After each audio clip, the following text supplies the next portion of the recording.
नमस्ते स्टूडेंट्स, पाठशाला पंडित में आप सभी का स्वागत है। मैं हूँ आयुष भट्टाचार्य। आज हम देखेंगे इंफॉर्मेशन कम्युनिकेशन टेक्नोलॉजी। ओके, ये बहुत ही इजी चैप्टर है, तो एक लेक्चर में ही ख़त्म हो जाएगा, पर फिर भी ध्यान देना। ICT, okay, ICT। तो देखो अभी क्या है ना, मतलब ये चैप्टर कंप्यूटर में जो हम माइक्रोसॉफ्ट वर्ड यूज़ करते हैं, फिर पावर पॉइंट यूज़ करते हैं, उसके बारे में है। तो चलो देख ही लेते क्या क्या है।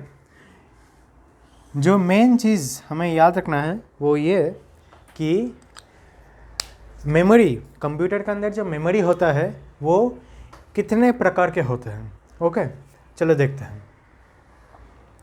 एक पहली चीज़ याद रखना, कंप्यूटर जो है वो दो हिस्सों में बांटा गया है।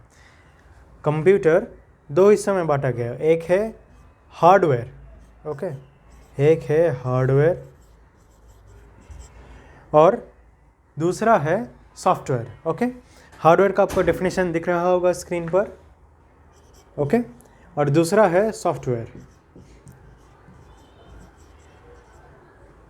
डन। ये है कंपोनेंट्स ऑफ कंप्यूटर बोल सकते हैं, या चलो मैं कंप्यूटर ही लिख देता हूँ। कंप्यूटर, सॉफ्टवेयर का भी अभी डेफिनेशन दिख रहा होगा। तो देखिए, एक है हार्डवेयर, एक है सॉफ्टवेयर। हार्डवेयर मतलब क्या है कि जो चीज़ मतलब हम छू सकते हैं, वो सारे चीज़ जो हम छू सकते हैं कंप्यूटर में, उसे कहते हैं हार्डवेयर। जैसे एक मॉनिटर या जो स्क्रीन हम देखते हैं उसे कहते हैं मॉनिटर। उसे हम अगर छू ले तो फील होता है हमें, करेक्ट। माउस जो रहता है उसे हम छू सकते हैं, है कि नहीं। फिर CPU, कुछ अभी लैपटॉप में तो CPU अंदर रहता है, नहीं तो CPU अगर डेस्कटॉप रहे तो अलग बाहर रहता है, एक कीबोर्ड की तरह रहता है, तो उसे भी हम छू सकते हैं। तो जो चीज़ हम छू सकते हैं कंप्यूटर में उसे कहते हैं हार्डवेयर। सॉफ्टवेयर क्या होता है, वो प्रोग्राम्स रहते हैं। प्रोग्राम जैसे कि MS वर्ड, सोचो MS वर्ड है, क्या हम उसे छू सकते हैं? नहीं, छू नहीं सकते। MS वर्ड को हम देख सकते हैं और ऑपरेट कर सकते हैं, ठीक है। तो ये दो पार्ट्स हो गए। अब हम देखेंगे मेमोरी, ठीक है। मेमोरी में जो मेमोरी दो प्रकार के होता है, और मैं दिखाता हूँ एक एक करके। Memory, okay, memory. तो मेमोरी का भी आपको डेफिनेशन अभी दिख रहा होगा, ठीक है। तो मेमोरी होते हैं दो पार्ट्स, एक होता है इंटरनल मेमोरी, इंटरनल मेमोरी, और दूसरा होता है एक्सटर्नल मेमोरी, ओके। इंटरनल और एक्सटर्नल में क्या फ़र्क होता है, देखो। हमारा मोबाइल जो रहता है ना, स्मार्टफोन, वो भी एक प्रकार का कंप्यूटर है, ठीक है, वो भी एक कंप्यूटर है। तो उसमें भी रहता है इंटरनल एक्सटर्नल। तो मोबाइल का मैं समझाता हूँ, मोबाइल या लैपटॉप भी चलो समझ लेते हैं। इंटरनल वो चीज़ जो मोबाइल का अंदर रहता है, उसे हम बाहर निकाल नहीं सकते। इंटरनल मेमोरी मतलब वो डिवाइस एक रहता है मोबाइल या कंप्यूटर के अंदर जिसे हम निकाल नहीं सकते। एक्सटर्नल मतलब क्या है, जैसे पेन ड्राइव हो गया, वो होता है एक्सटर्नल में, मतलब वो बस ऐसे लगाया अंदर और निकाल भी सकते हैं अंदर बाहर, वो एक्सटर्नल में आ गया। इंटरनल में भी दो पार्ट्स आते हैं। पहला है रोम, या चलो पहला रैम लिख लेते हैं। रैम, रैम मतलब है रैंडम एक्सेस मेमोरी, और दूसरा है रोम, ये है रीड ओनली मेमोरी। तो मैं यहाँ पे मोबाइल का एग्जांपल देता हूँ, मोबाइल के एग्जांपल से अच्छे से समझ में आ जाएगा। देखो, रैम क्या होता है, हम मोबाइल जब खरीदने जाते हैं, एक स्मार्टफोन खरीदने जाते हैं, तब हम बताते हैं ना कि 128 GB का स्टोरेज दिखाओ, 64 GB का स्टोरेज दिखाओ, ऐसे बताते हैं हम जो शॉप में जो बैठे थे तो उनको। तो 128 GB, 64 GB, ये सब रैम होता है। मतलब इस मेमोरी में हम चीज़, जो कुछ भी इंफॉर्मेशन है, फ़ोटो हो गया, वीडियो हो गया, या कोई क्वेश्चन पेपर हो गया, PDF हो गया, कुछ भी, उसे हम सेव कर सकते हैं, उसे हम सेव कर सकते हैं, निकाल भी सकते हैं, डिलीट भी कर सकते हैं। मतलब उस पर हम एडिटिंग भी कर सकते हैं, फिर सेव कर सकते हैं, निकाल भी सकते हैं, वापस एडिटिंग कर सकते हैं, सब कुछ कर सकते हैं। चाहे तो पूरा रैम पूरा खाली भी कर सकते हैं, ठीक है। तो जिसमें हम रीड को भी कर सकते हैं, राइट भी कर सकते हैं। मेनली मैं तो ये बता रहा हूँ, अगर अलग अलग, जैसे कि एडिटिंग कर सकते हैं, सेव कर सकते, डिलीट कर सकते हैं। मेनली 2 चीज़ बेसिक रहता है, एक होता है रीड, एक होता है राइट। अगर रीड राइट करना, एक रीड भी कर सकते हैं, राइट भी कर सकते हैं, वैसे कोई मेमोरी है तो उसे कहते हैं रैम।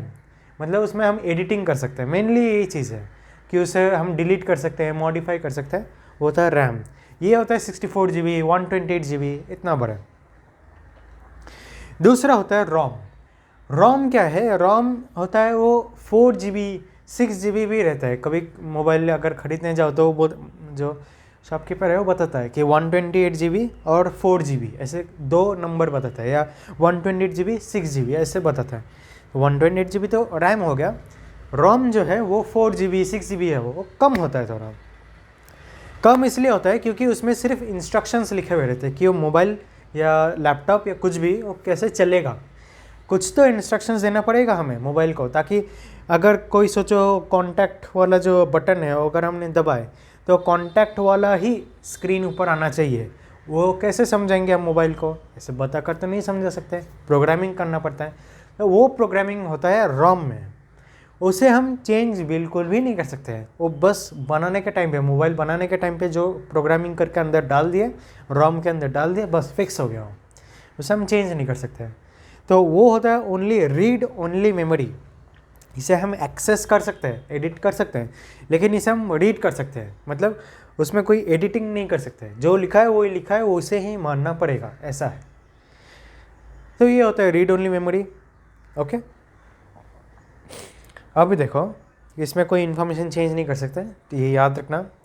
और एक होता है ऑपरेटिंग सिस्टम। ओके, इसे OS भी कहते हैं, ऑपरेटिंग सिस्टम।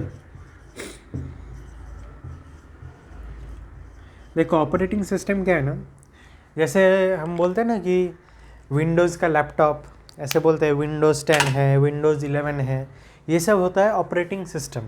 मतलब विंडोज़ 10 में ऐसे ये जो रीड ओनली मेमोरी में इंस्ट्रक्शंस डाले हुए रहते हैं, हर ऑपरेटिंग सिस्टम में अलग अलग इंस्ट्रक्शंस रहता है। जैसे विंडोज़ 10 में कुछ इंस्ट्रक्शंस रहेगा तो विंडोज़ 11 में भी अलग इंस्ट्रक्शंस नहीं, ऐसा नहीं कि बहुत ही अलग, पर मतलब अलग है। कुछ बेटर, कुछ इंस्ट्रक्शंस बेटर है और भी अच्छा है, ताकि जो लैपटॉप है वो और भी तेज़ चल पाए या और भी अच्छा चल पाए। मोबाइल में भी वैसा होता है, एक ऑपरेटिंग सिस्टम अंदर डाला जाता है। जैसे एंड्रॉयड हो गया, iOS हो गया, एप्पल में iOS है, एंड्रॉयड सैमसंग में एंड्रॉयड है। ये सब ऑपरेटिंग सिस्टम्स है। इनमें अलग अलग इंस्ट्रक्शंस दिए गए हैं जो कि रोम में सेव किया जाएगा। तो ये जो अलग अलग इंस्ट्रक्शंस है उसे अगर हम इकट्ठा कर ले तो वो बन जाता है ऑपरेटिंग सिस्टम। ये मतलब फॉलो करना पड़ता है इसे, ऑपरेटिंग सिस्टम को। रूल्स है ये, एक मोबाइल चलाने का रूल्स है। नहीं तो मोबाइल अगर ऑपरेटिंग सिस्टम ना रहे, मोबाइल नहीं चलेगा, लैपटॉप नहीं चलेगा, नहीं चलेगा, बस ब्लैंक हुए पड़ा रहेगा। ये था ऑपरेटिंग सिस्टम। अब तक आपको शायद जो डेफिनेशन है आपको स्क्रीन पर दिख रहा होगा। एक होता है डेटा और दूसरा होता है इंफॉर्मेशन। तो देखो डेटा और इंफॉर्मेशन में मेनली ये फ़र्क है। इसे मैं कैसे समझाऊं? चलो देखो, डेटा ऐसे रहता है YUAS, ओके, ये ऐसा रहता है डेटा, ठीक है। डेटा ऐसे रहता है, मतलब बिखरा हुआ रहता है। बस हमें पता है कि A मिल रहा है, हमें मिल रहा है S, हमें मिल रहा है Y, हमें मिल रहा है U, हमें ये सब पता है। इन्फॉर्मेशन क्या होता है? इन्फॉर्मेशन ऐसा होता है, इन्फॉर्मेशन ऐसा होता है, ठीक है। मतलब डेटा क्या है? डेटा से हम कुछ समझ नहीं पाते हैं, वो बस एक कलेक्शन है। जैसे ये लेटर सी मेरे नाम में AYUS है, तो वो बस कलेक्ट करके रख देगा, ठीक है, कि U है, Y है, S है, A है, ये सब कलेक्ट करके रख देगा। इन्फॉर्मेशन क्या है? इन्फॉर्मेशन मतलब उससे कोई मीनिंग निकालना कि क्या करूँ मैं, इन 4 लेटर्स का मैं क्या करूँ, एक ऑर्डर बनाऊँ जो कि वैलिड है, आयुष ऐसे। तो वही है डेटा और इन्फॉर्मेशन। एक लाइन का डेफिनेशन अभी स्क्रीन पर दिख रहा होगा आपको, तो समझ में आ गया डेटा और इन्फॉर्मेशन में क्या डिफरेंस है। ओके,